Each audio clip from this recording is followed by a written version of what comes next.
نحمده ونصلي على رسوله الكريم اما بعد قال الله عز وجل اعوذ بالله من الشيطان الرجيم بسم الله الرحمن الرحيم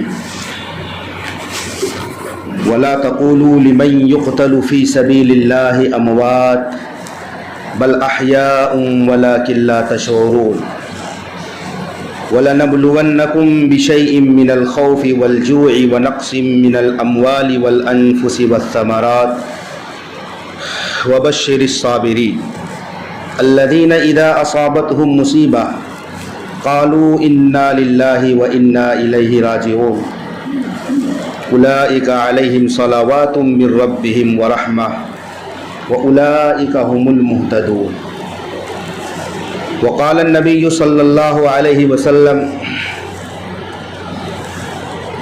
لوددت انی اقتل فی سبیل اللہ ثم احیا ثم اقتل ثم احیا ثم اقتل ثم احیا ثم اقتل رواہ محمد بن اسماعیل البخاری وقال النبی صلی اللہ علیہ وسلم صیام عاشوراء احتسب علی اللہ ان یکفر السنة التي قبلها او کما قال علیہ الصلاۃ والسلام۔ معزز سامعین کرام، آج یوم عاشوراء ہے۔ عاشوراء کا لفظی معنی ہے 10واں دن۔ یہ محرم الحرام کی 10ویں تاریخ کو یوم عاشوراء کہا جاتا ہے۔ یہ بڑی فضیلتوں والا دن ہے، بلکہ یہ مہینہ ہی بڑی فضیلت والا مہینہ ہے۔ اس مہینے کے نام کے ساتھ حرام کا لفظ جڑا ہوا ہے، محرم الحرام۔ حرام اس معنی کے لحاظ سے ہے کہ یہ محترم مہینہ ہے، حرمت والا مہینہ ہے، عزت و احترام والا مہینہ ہے۔ اس مہینے میں دور جاہلیت میں بھی قتل و قتال کرنا حرام سمجھا جاتا تھا۔ 4 مہینے حرمت والے ہیں، ذی القعدہ، ذی الحجہ، محرم اور رجب۔ دور جاہلیت میں بھی لوگ ان مہینوں کا احترام کرتے تھے، جنگ و جدال سے دور رہتے تھے۔ ہمارے آقا صلی اللہ علیہ وسلم محرم الحرام میں کثرت سے روزے رکھتے تھے، خصوصاً عاشوراء کا روزہ رکھتے تھے، اور یہ آپ علیہ الصلاۃ والسلام کے زمانے سے پہلے سے بھی لوگ عاشوراء کے دن کا روزہ رکھتے چلے آئے ہیں۔ چنانچہ ہمارے آقا صلی اللہ علیہ وسلم جب ہجرت فرما کر مدینہ طیبہ تشریف لے گئے تو ہمارے آقا کا معمول تھا کہ آپ مکے میں بھی روزہ رکھتے تھے محرم کے 10ویں دن کا، تو مدینہ منورہ میں بھی رکھا، صحابہ کو بھی حکم دیا۔ تو صحابہ نے عرض کیا کہ اس دن تو یہودی روزہ رکھتے ہیں،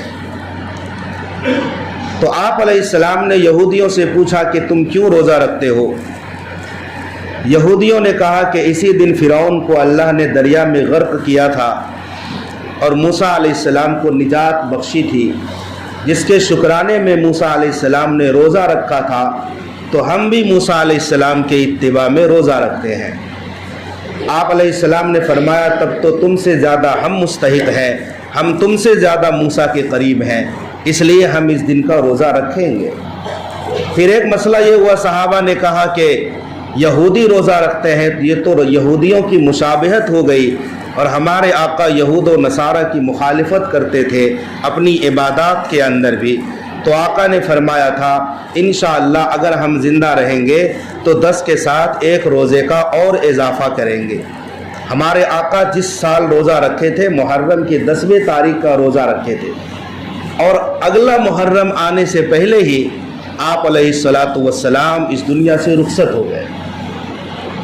تو امت کے لیے اللہ کے نبی نے 2 روزہ رکھنے کا حکم دیا۔ 10ویں روزہ تو رکھنا ہی رکھنا ہے، اس کے ساتھ ایک اور روزے کا اضافہ کرنا ہے، 9 کا یا 10 کا، تاکہ یہودیوں کی مخالفت ہو جائے۔ یوم عاشوراء یہ پہلے سے ہی بڑا بابرکت دن رہا ہے، بہت ساری تواریخ ملتی ہے کہ یوم عاشوراء میں کیا کیا ہوا ہے۔ مثلا نوح علیہ السلام کی کشتی طوفان کے بعد جودی پہاڑ پر 10ویں محرم کو ٹھہری تھی، اور آئندہ جو آنے والا ایک بہت بڑا واقعہ ہے جسے قیامت کہتے ہیں، سن تو کسی کو نہیں معلوم، لیکن وہ محرم کی 10ویں تاریخ ہی ہوگی، چاہے جب بھی آئے۔ لہٰذا یہ بڑا بابرکت اور ایک تاریخی دن ہے۔ یہ تو اللہ تبارک و تعالیٰ نے حضرت حسین ابن علی رضی اللہ تعالیٰ عنہ کے قسمت میں لکھ دیا تھا کہ آپ کی شہادت ایک عظیم الشان بابرکت دن میں ہونی ہے۔ حضرت حسین رضی اللہ تعالیٰ عنہ کے لیے یہ شرف کی بات ہے۔ جس طریقے سے کوئی شخص ماہ رمضان میں انتقال کر جاتا ہے تو ہم کہتے ہیں کہ بڑا بابرکت مہینہ تھا، جس مہینے میں فلاں شخص کا انتقال ہو گیا، بہت اچھا ہوا، مبارک مہینے میں دنیا سے گیا۔ تو اس شخص کی وجہ سے مہینہ یہ بابرکت نہیں تھا، بلکہ مہینہ تو پہلے سے ہی بڑا مبارک تھا۔ اس شخص کا انتقال ہو جانا یہ اس کے لیے شرف و کرم کی بات ہے۔ اسی طرح عاشورہ کا دن محرم کی 10ویں تاریخ یہ پہلے سے ہی بابرکت ہے۔ یہ تو حضرت حسین بن علی کے شرف و کمال کی بات ہے کہ آپ جس دن دنیا سے گئے محرم کی 10ویں تاریخ۔ حسینیت کیا ہے؟ حسینیت کیا ہے؟ کیا صرف یا حسین کا نعرہ لگا دینے سے ہم حسینی بن جائیں گے؟ حسینیت ہے کیا؟ 10ویں محرم کو کوفہ والوں نے حضرت حسین ابن علی کو دردناک شہادت اور دھوکے سے شہید کیا ہے، دھوکے سے شہید کیا۔ سب سے بڑا سوال کہ تاریخ اسلام میں بہت سارے شہید ہیں۔ حضرت عمر کی شہادت ہے، حضرت عثمان غنی کی شہادت ہے، حضرت علی شہید ہوئے ہیں، اور دیگر صحابیات ہیں، حضرت سمیہ ہے، زنیرہ ہے، وغیرہ ہے۔ لیکن جو مقبولیت حضرت حسین بن علی کی شہادت کو ہوئی ہے، تاریخ میں کسی کی شہادت کو یہ مقبولیت نہیں ہوئی۔ صرف مسلمان نہیں، اغیار کو بھی پتا ہے کہ 10ویں محرم کو حسین ابن علی کی شہادت ہوئی۔ آپ کی شہادت چہار دانگ عالم میں پوری دنیا میں اتنی شہرت کیوں کر گئی؟ کسی اور صحابی کی شہادت کو یہ شہرت کیوں نہ ملی جو شہرت، جو مقبولیت حضرت حسین بن علی کی شہادت کو ہوئی؟ اس کی وجہ یہ ہے کہ پیارے آقا صلی اللہ علیہ وسلم کی حدیث جو میں نے تلاوت کی، بخاری شریف کی حدیث ہے۔ آقا فرماتے ہیں لَوَدِدْتُ أَنِّي أُقْتَلُ فِي سَبِيلِ اللَّهِ، میرا دل چاہتا ہے کہ میں اللہ کے راستے میں شہید کر دیا جاؤں۔ ثُمَّ أَحْيَا ثُمَّ أُقْتَلْ، پھر زندہ کیا جاؤں، پھر شہید کر دیا جاؤں۔ ثُمَّ أَحْيَا ثُمَّ أُقْتَلْ، پھر زندہ کیا جاؤں، پھر شہید کیا جاؤں۔ 3 مرتبہ آقا نے یہ تمنا کی ہے، ایک ہی مرتبہ میں 3 بار۔ اللہ کی راہ میں شہید ہونے کو میرا دل چاہتا ہے، پھر ایک بار نہیں، پھر دوبارہ زندہ کیا جاؤں، پھر میں شہید کر دیا جاؤں۔ 3 مرتبہ آقا نے فرمایا۔ لیکن کیا آپ کی یہ تمنا پوری ہوئی تھی اپنی زندگی میں؟ نہیں۔ آپ اللہ کے راستے میں میدان کارزار میں شہید نہیں ہوئے تھے، حالانکہ آپ تمنا کر رہے ہیں لَوَدِدْتُ أَنِّي أُقْتَلُ فِي سَبِيلِ اللَّهِ، میں اللہ کی راہ میں شہید کیا جاؤں۔ اللہ کی راہ میں شہید کیے جانے میں 4 چیزیں پائی جاتی ہیں۔ نمبر 1، میدان کارزار میں دشمن اسلحے کے ساتھ حملہ کرے، پھر ضرب لگے بدن پر، خون بہے اور روح جسم سے الگ ہو جائے، یہ اللہ کے راستے کی شہادت ہے۔ ہمارے آقا علیہ السلام کو غزوہ احد میں آپ دیکھیں، دشمنوں نے حملہ کیا، نیزوں سے بھی اور پتھروں سے بھی۔ ہمارے آقا علیہ السلام کو چوٹ بھی آئی، آپ کے دندان مبارک شہید ہوئے، پیشانی زخمی ہو گئی، آپ کے خون بھی بہے۔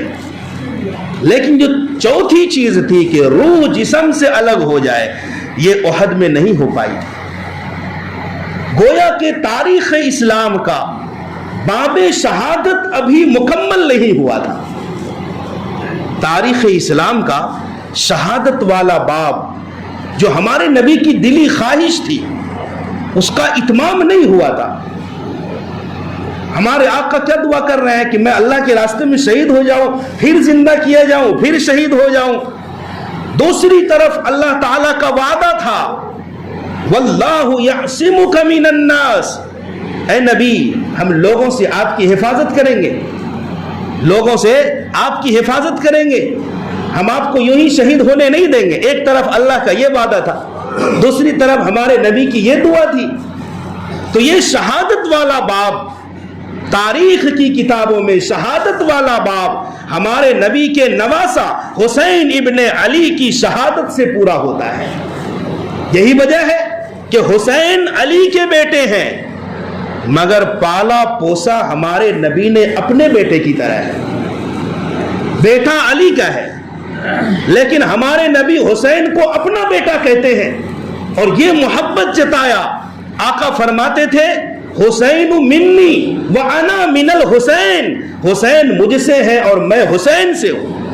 یہی وجہ ہے جب حسین پیدا ہو گئے آپ کو اطلاع دی گئی، آپ تشریف لائے، آپ نے اذان دی کان میں، دوسرے کان میں تکبیر کہی، پھر دہن حسین میں، حسین کے منہ میں ہمارے نبی نے اپنا لعاب دہن ڈالا اور خیر و برکت کی دعا کی۔ پھر حسین کا نام ہمارے آقا نے رکھا، حضرت علی نے حرب نام رکھا تھا، ہمارے آقا نے حرب کو کاٹ کر حسین نام رکھا، کہا اس نام کو اللہ نے چھپا کر کے رکھا تھا میرے نواسے کے لیے۔ پھر اللہ کے نبی صلی اللہ علیہ وسلم کی یہ محبت، آقا فرماتے تھے جو حسین سے محبت کرے گا وہ میری وجہ سے محبت کرے گا، اور جو حسین سے دشمنی رکھے گا وہ مجھ سے دشمنی رکھے گا۔ اور پھر یہ تعظیم اپنے نواسے کی کہ آپ خطبہ دیتے تھے جمعہ میں اور ننھے حسن حسین تشریف لاتے تھے، آپ خطبہ چھوڑ کر حسن حسین کو گود میں اٹھا لیتے تھے۔ حالانکہ آپ کو پتا ہونا چاہیے کہ جب امام خطبہ دے رہا ہوتا ہے ایک شان ہوتی ہے، ایک وقار ہوتا ہے، ایک انداز ہوتا ہے، لیکن ہمارے آقا خطبہ چھوڑ کر گرتے لڑھکتے حسین کو اپنی گود میں اٹھاتے تھے۔ اور یہی نہیں، آپ روزانہ حضرت فاطمہ کے گھر تشریف لے جاتے، حضرت فاطمہ اور علی کے گھر، اور حضرت حسین کو انگلی پکڑ کر چلنا سکھاتے تھے، حضرت حسن حسین کو اپنے کندھوں پر سوار کرتے، آپ سجدے میں ہوتے تھے اور حضرت حسین آپ کے کندھے پر سوار ہو جاتے تھے، تو اللہ کے نبی اپنا سجدہ لمبا کر دیتے تھے کہ حسین گر نہ جائے۔ یہ سب کیا بتا رہے ہیں ہمیں؟ یہ سب واقعات اشارہ کیا ہے؟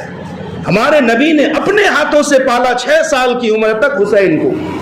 ہمارے نبی کی جو دلی تمنا تھی اللہ کی راہ میں شہید کر دیا جاؤں، پھر زندہ کیا جاؤں، پھر شہید کیا جاؤں، یہ تمنا ہمارے آقا کی اپنی زندگی میں پوری تو نہ ہو پائی۔ اس کا اصلی مظہر، کامیاب ترین اظہار کربلا کے میدان میں 10ویں محرم کو حضرت حسین بن علی کی شہادت سے پورا ہوتا ہے، اور اس کے لیے اللہ نے کسی اور کا انتخاب نہیں کیا، اپنے نواسے کا انتخاب کیا ہے۔ مظلومانہ شہادت، مظلومانہ شہادت، دھوکے سے شہید کیا جاتا۔ اب چلتے ہیں حسینیت ہے کیا چیز، کسے حسینیت کہتے ہیں؟ حضرت حسین ابن علی رضی اللہ تعالی عنہ جس دن شہید ہوئے کربلا کے میدان میں، آپ اس دن روزے سے تھے، آپ نے روزہ رکھا ہوا تھا۔ حسین ابن علی صرف نواسے رسول نہیں بلکہ صحابی رسول بھی ہیں۔ حسین ابن علی کو یہ مسئلہ معلوم تھا کہ 10ویں محرم کو روزہ رکھنا چاہیے۔ آپ کی جس دن دردناک شہادت ہوئی آپ اس دن روزے سے تھے۔ کیا یہی حسینیت ہے کہ 10ویں محرم کا جب دن آئے لوگوں کو ہم زبردستی پانی پلاتے ہیں، شربت پلاتے ہیں؟ ارے حسینیت ہمیں درس دیتی ہے کہ 10ویں محرم کے دن روزہ رکھا جائے تاکہ حسینیت اچھی طریقے سے ہمارے رگوں پے میں بس جائے اور ہم حسینیت کو ماننے والے ہو جائیں۔ 10ویں محرم کو پانی نہیں پلایا جائے گا، 10ویں محرم کو روزہ رکھا جائے گا۔ ہمارے آقا علیہ الصلوۃ والسلام نے فرمایا تھا صیام عاشوراء احتسب علی اللہ ان یکفر السنۃ التي قبلها، محرم کے 10ویں دن کا روزہ رکھنا میں اللہ سے امید کرتا ہوں کہ اللہ تعالیٰ اس ایک روزے کی وجہ سے پچھلے 1 سال کے گناہوں کو معاف فرما دے گا۔ یہ محرم کے 10ویں تاریخ کے روزے کی فضیلت ہے، 1 سال کے گناہوں کو معاف فرمائے۔ اور ہم کیا کرتے ہیں؟ روزہ نہیں رکھتے۔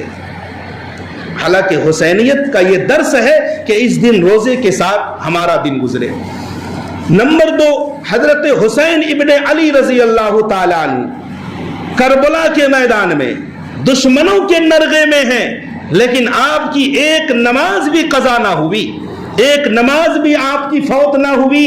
یہ حسینیت کا درس ہے کہ چاہے حالات کیسے بھی ہوں، غم والے حالات ہوں، خوشی والے حالات ہوں، راحت و آرام والے ہوں یا تکلیف والے حالات ہوں، رب کی عبادت ہر حال میں ہو کر رہے گی۔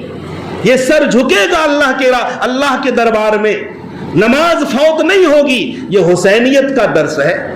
آپ 10ویں محرم کا جائزہ لے کر دیکھیں، آج کیسے کیسوں کی نمازیں فوت ہوتی ہے، نمازوں کو قضا کر دیتے ہیں، عصر مغرب عشاء کی نماز چھوڑ دیتے ہیں۔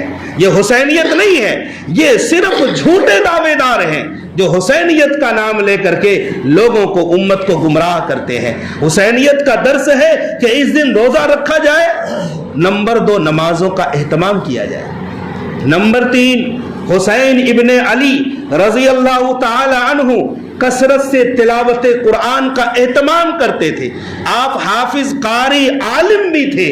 آپ روزانہ 2 منزل قرآن کی تلاوت کرتے تھے، 2 منزل روزانہ قرآن کی تلاوت۔ اور کربلا کے میدان میں جہاں آپ کے رفقا خیمہ زن ہو گئے تھے، خیموں سے آپ کے افراد کے قرآن پڑھنے کی تلاوت باہر آ رہی تھی۔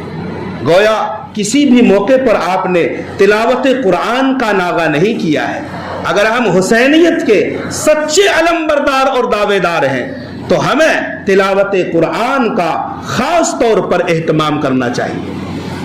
نمبر 4، صبر و استقامت۔ حسینیت کا درس ہے صبر کرنا، مصیبت آئے صبر کرنا، پریشانیاں آئے، دکھ آئے، غم آئے تو اس پر صبر کرنا، اور صابرین کے ساتھ اللہ کی مدد کا وعدہ ہے۔ ان اللہ مع الصابرین، بے شک اللہ صبر کرنے والوں کے ساتھ۔ کربلا کے میدان میں نمازیں دونوں طرف کے لوگ پڑھ رہے تھے۔ دعویٰ تو تھا سب کا مسلمان ہونے کا، مارنے والے بھی نماز پڑھ رہے تھے، مرنے والے بھی نماز پڑھ رہے تھے، لیکن ایک فرق دونوں میں تھا کہ جو لوگ مرنے والے تھے ان میں صبر کا مادہ تھا، اور اللہ تعالیٰ نے یہ نہیں فرمایا کہ میں نمازیوں کے ساتھ ہوں، بلکہ میں صبر کرنے والوں کے ساتھ ہوں۔ اللہ کا وعدہ صبر کرنے والوں کے ساتھ۔ صبر کرنے والوں کی شان یہ ہے کہ جب انہیں کوئی مصیبت پہنچتی ہے تو کہتے ہیں انا للہ و انا الیہ راجعون، بے شک ہم اللہ ہی کے لیے ہیں اور اللہ ہی کی طرف لوٹ کر جانے والے ہیں۔ حضرت حسین ابن علی رضی اللہ تعالی عنہ کی کم و بیش عمر 57 برس ہے۔ سن 4 ہجری میں آپ پیدا ہوئے، 6 سال ہمارے نبی نے پالا ہے، اور سن 61 ہجری میں کربلا کا واقعہ پیش آیا تو آپ 57 سال زندہ رہے۔ شروع کے واقعات لوگ بیان کرتے ہیں، آپ کا بچپنا بیان ہوتا ہے، پھر اخیر میں آپ کے کربلا والی شہادت کا واقعہ بیان ہوتا ہے۔ یہ بیچ کا 50 سالہ دور کا کوئی تذکرہ نہیں ہوتا۔ حضرت حسین بن علی 50 سال تک کہاں تھے؟ جب آپ دیکھیں تو پتہ چلے گا کہ حسین ابن علی کے کارنامے اور صحابہ کرام کی محبت حسین بن علی کے ساتھ کس درجہ تھی۔ جب اوراق کے پردے اٹھیں گے تو پتہ چلے گا۔ ابو بکر صدیق خلیفہ بلا فصل بنے، خلیفہ بلا فصل۔ ہمیں ماننا پڑے گا کہ اللہ کے نبی نے ابو بکر صدیق رضی اللہ تعالی عنہ کے لیے چند اشارات چھوڑ کر گئے تھے، جس سے پتہ چلتا ہے کہ آپ کے دنیا سے رحلت فرمانے کے بعد سب سے زیادہ حق ابو بکر کا تھا کہ وہ مسلمانوں کے خلیفہ بنے۔ نمبر 1، اللہ کے نبی نے اپنی زندگی میں 17 نمازوں کی امامت ابو بکر صدیق سے کروائی ہے۔ اشارہ کیا بتاتا ہے کہ میرے چلے جانے کے بعد تمہیں ابو بکر کی اقتدا کرنی چاہیے، کیونکہ نبی کی موجودگی میں 17 نمازوں کی امامت کوئی آسان بات نہیں تھی۔ نمبر 2، ہمارے نبی کا جب وصال ہوا ساری امت مضطرب ہو گئی، پریشان ہو گئی۔ مسئلہ پیش ہوا کہ ہمارے نبی کا انتقال ہوا ہے، ہمارے نبی کو دفن کہاں کیا جائے گا؟ رائے آئی کیا جنت البقیع میں؟ ابو بکر صدیق نے کہا کہ میں نے سنا ہے نبی جہاں فوت ہوتے ہیں وہیں پر انہیں دفن کیا جاتا ہے۔ چارپائی ہٹائی گئی، قبر کھودی گئی۔ مسئلہ آیا کیا اللہ کے نبی کی نماز جنازہ ہوگی؟ ابو بکر صدیق نے مسئلہ بتایا، نماز پڑھی جائے گی۔ پھر مسئلہ ہوا امامت کون کرائے گا؟ ابو بکر صدیق نے کہا امام کوئی نہیں بنے گا۔ نبی تب بھی امام تھے اور نبی وصال کے بعد بھی امام ہے۔ نبی کی نماز سے جنازہ کا امام کوئی نہیں بنے۔ پھر کیسے پڑھیں گے؟ 10 آدمی آ کر نماز پڑھیں گے، پھر وہ جائیں گے، پھر اگلے 10 آئیں گے، پھر وہ جائیں گے۔ یہی وجہ ہے کہ ہمارے نبی کے وصال کے 3 دن کے بعد آپ کی تدفین عمل میں آئی۔ وجہ کیا تھی؟ لوگ نماز جنازہ پڑھ رہے تھے، لاکھوں صحابہ کا ہجوم تھا، 1.25 لاکھ صحابہ کو چھوڑ کر آپ دنیا سے گئے تھے۔ ہر طرف بجلی کی طرح خبر پھیلی تھی اور ہر ایک کی تمنا تھی نماز جنازہ پڑھنے کی۔ تو 10 افراد اندر آتے حجرے میں، باہر نکلتے، پھر اگلے 10 کا نمبر آتا۔ 3 دن کے بعد آپ کی تدفین ہوئی ہے، آپ دنیا سے چلے گئے۔ ابو بکر صدیق رضی اللہ تعالی عنہ خلیفہ بنے، آپ کا نائب بنے، اور جب آپ خلیفہ بنے بہت سارے چیلنجز سامنے تھے۔ نمبر 1، مسیلمہ کذاب جس نے نبوت کا دعویٰ کر رکھا تھا، ابو بکر صدیق نے فوج بھیجی، مسیلمہ ابن کذاب کو قتل کر کے آؤ۔ نمبر 2، مانعین زکوٰۃ کا مسئلہ پیش آیا تھا، بعض لوگوں نے زکوٰۃ سے انکار کر دیا تھا۔ ابو بکر صدیق نے کہا صدیق ان لوگوں سے لڑے گا، قتال کرے گا، اور خدا کی قسم جو نبی کو زکوٰۃ میں رسی بھی دیتا تھا، اگر وہ رسی مجھے نہ ملے گی تو بھی میں ان لوگوں سے لڑوں گا، قتال کروں گا۔ حضرت عمر نے سمجھایا ابو بکر یہ جذبات کا ماحول نہیں ہے، مدینہ کے حالات سازگار نہیں ہیں، تھوڑی سی نرمی برتی جائے۔ ابو بکر صدیق نے کہا کہ نبی کی سنت اور نبی کا دین مٹ رہا ہو اور ابو بکر زندہ رہ جائے، یہ ہو نہیں سکتا۔ نمبر 3، لشکر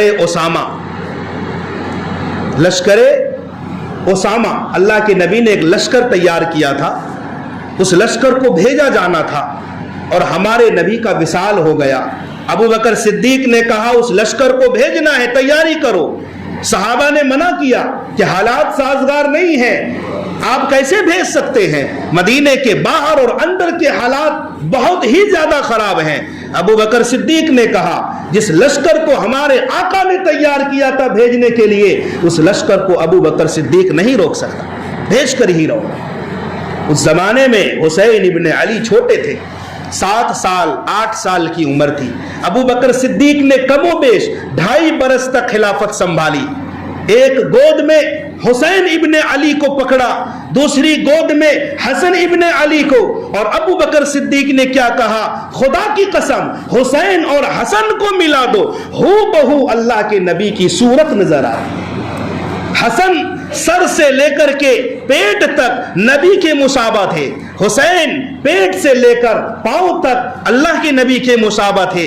تو فرمایا اگر ان دونوں کو اکٹھے دیکھو تو ہو بہو نبی کی صورت نظر آتی۔ یمن بھیجتے تھے لوگوں کو، جاؤ اللہ کے نبی کے نواسوں کے لیے شاندار کپڑا لے کر آؤ اور حسن حسین کو گفٹ کر دے۔ یہ واقعات نہیں بتلائے جاتے کہ عمر فاروق رضی اللہ تعالیٰ عنہ 10 سال تک کم و بیش حکومت کرتے ہیں، آپ خلیفہ دوم ہیں۔ آپ کے زمانے میں ایران فتح ہوا، ایران کا بادشاہ یزدجر بھاگ گیا، یزدجر کی بیٹیاں آئی تھی قیدی بن کر، ان قیدیوں میں یزدجر کی ایک بیٹی تھی چھوٹی والی، شہر بانو غزالہ، یہ شہزادی تھی، مسلمان ہو گئی۔ عمر فاروق نے کہا چونکہ یہ بادشاہ کی بیٹی ہے اس لیے کسی ایرے غیرے کو نہیں دے سکتا، بادشاہ کی بیٹی ہے، شہزادی ہے، اس کے لیے کسی شہزادے کا انتخاب کرنا ہوگا۔ اللہ کے نبی نے حضرت عمر فاروق نے علی رضی اللہ عنہ کو بلایا، کہا علی یہ بادشاہ کی شہزادی ہے اس لیے تمہارا شہزادہ حسین کے نکاح میں دیتا ہوں۔ اتنا اکرام کیا، اور یہی وہ شہر بانو ہے جس کے بطن سے امام زین العابدین پیدا ہوئے، حضرت حسین کے بیٹے، اور وہی کربلا میں بچ گئے تھے، باقی سب تو شہید ہو گئے تھے، اور آپ ہی کی نسل سے دنیا میں سادات کا سلسلہ جاری وساری ہے۔ لہذا حسینیت یہ ہے کہ ہم حسین والے عمل کریں جس سے اللہ کے رسول اور اللہ تعالی کی ذات راضی ہو جائے۔ اللہ تعالی عمل کی توفیق عطا فرمائے۔